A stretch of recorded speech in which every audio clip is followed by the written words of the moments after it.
That's the very first time I've ever found them with the charger, and they were actually working. So pretty cool. Now they're going in the trash. Oh no! These spray foam cams absolutely drive me crazy. I have the worst luck with them. Either the lid breaks, they get clogged up with spray foam, something, I don't know. Here's the end result of how I ended up using it. I have no idea. If you have any tips for me, let me know. Maybe that'll work. Got the TV mounts down. Doing good there. I wanted to foam fill those holes, but that should be all right. I'm gonna use, so right now I am mixing up. You always have to think, whenever you're working on these jobs, you always have to think about dry time. So I'm getting ready to mix up some mud and patch the drywall holes so then they have time to dry. Now somebody down in the comments is gonna be like, well, you should have reached out to the tenant. You should have reached out to the tenant. They would have texted you back and you could have, you know, figured out a payment plan. Yeah, I reached out to the tenant, tried to get a hold of her, sent her an email. So none of my texts were going through. Probably gonna have to do a couple coats on these spots, but none of my texts were going through to the tenant. So I actually sent the tenant an email. Later, come to find out that the tenant actually blocked me. So she blocked me from texting her, sent her an email. She never responded to that email. So at that point, yeah, I mean, you pretty much are fully aware that the relationship is over. So sometimes it's just over when it's over. So that's that. I'm not, even though I'm affiliated with the lady's mother, I am not going to be bashful on sending her to collections for my unpaid balance. These holes are really pushing it on size for me. Yeah, like that hole is fine to caulk. These will not caulk very well. So just go ahead.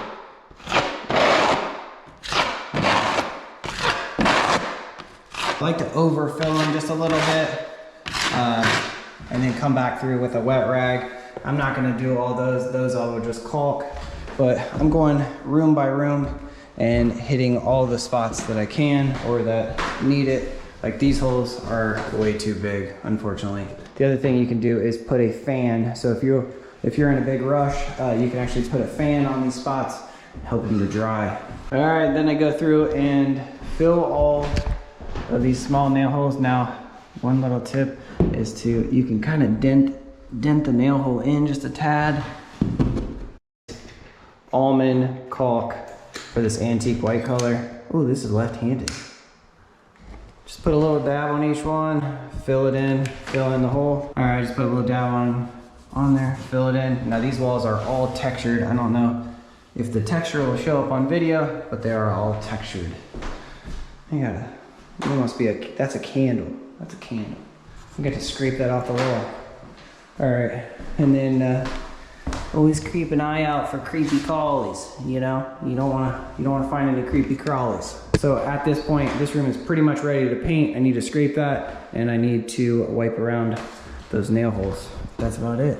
And then, so I'm gonna go through and do all 3 bedrooms the same way, patch all the holes, get everything off the walls, caulk the little holes with this almond caulk, and then they will be ready to paint. I always start in the back of the property and kind of work my way forward and out the door. At least that's the goal.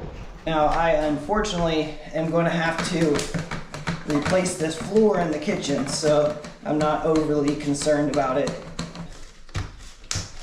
I use a Worcester tray. This is Behr Paint Plus Primer Antique White. Nothing special. It's the same color. I use the same color so then I can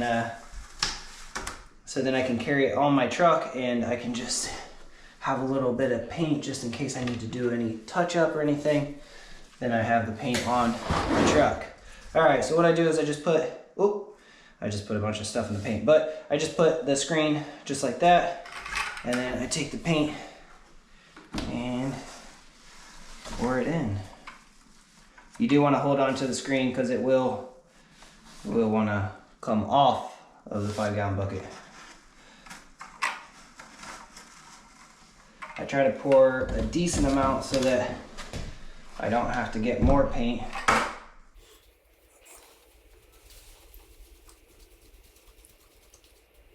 Oh yeah, baby.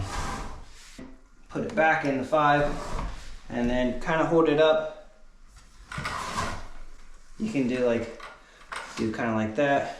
Keeps it held up, and then put your lid back on.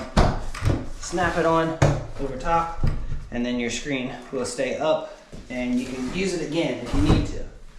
All right, and then I'm just using this this pogo stick. It's a Sherlock Wooster. I'm not sure what type of frame this is. And then this roller cover is reused from the last job. If you didn't see the last job, go check that out. I lost a lot of data, or a lot of video content on that job, but I still made quite a few videos. But this is just reused from the last job. And then I have this silver tip paintbrush that is seen better days and needs to be replaced. And I just have a nail bent on the front there, just like that, so then I can hook it on there. And this little black thing right there is so that I can hook my roller just like that. All right here I just have a damp cloth, and these drywall spots, what I'll do is I will just run my damp cloth over top of them to, you know, clean up that area. Only if there's nail holes, like these nail holes, they're gonna need another coat because they sunk back in. But what you can do is run this over.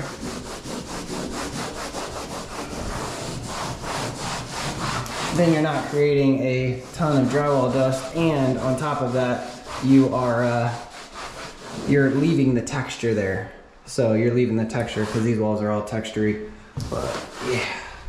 All right, so these need another coat, but here's one room. I have one room painted. The unfortunate thing is I'm having to cut in. I don't know if it was just this room or what. It seemed just a tad off on the shade, but also looks like some of the corners look extremely oily or something, or tarry from nicotine. I'm not quite sure, but all right, keep going, keep working. Now, one thing that no one ever does, 10-10-23, that looks like my handwriting. Let's change the furnace filter. I don't understand it. I truly do not get it. Like, why do people not change the furnace filter? It just blows my mind. All right, there we go, got a new furnace filter. This is a new furnace, so don't want to put any more stress on it than need to, but there you go. There's the old one. I never understand it. Like, there's still airflow getting through there, but that's dirty, man. You don't want to be breathing that stuff. So right here is exactly how I pack up my paint tray. I did not get everything painted, so I will be back tomorrow or Monday to get this place painted out. So what I do is, there's not a ton of paint in here, so I will add a little bit more paint just so it does not dry out. Oh, I just splashed it in my face.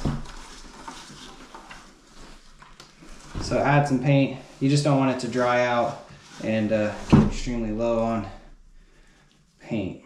All right, that should be good.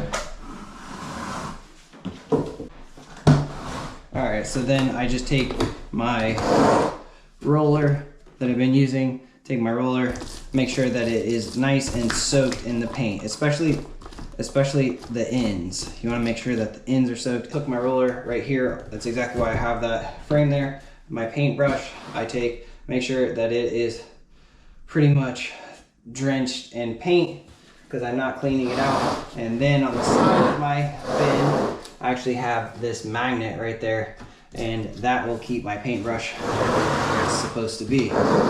Then next, I take this large construction bag. So right here we have it. That's the setup. This is on the magnet, and then I will slip it into the bag. I'll show you exactly how I slip it into the bag. So we're down at the bottom, get it started, and then just slowly work it in. Just like that.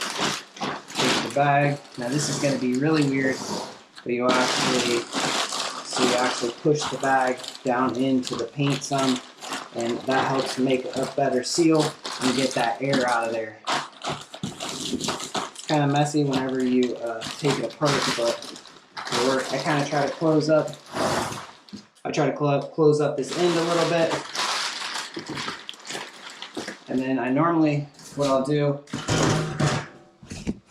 is put it out of the way so that if for some reason somebody else is here, they don't mess with it. And then I take my drop cloths, just an extra layer of protection. I throw my drop cloths over top of it, and I'll be back tomorrow. See you tomorrow.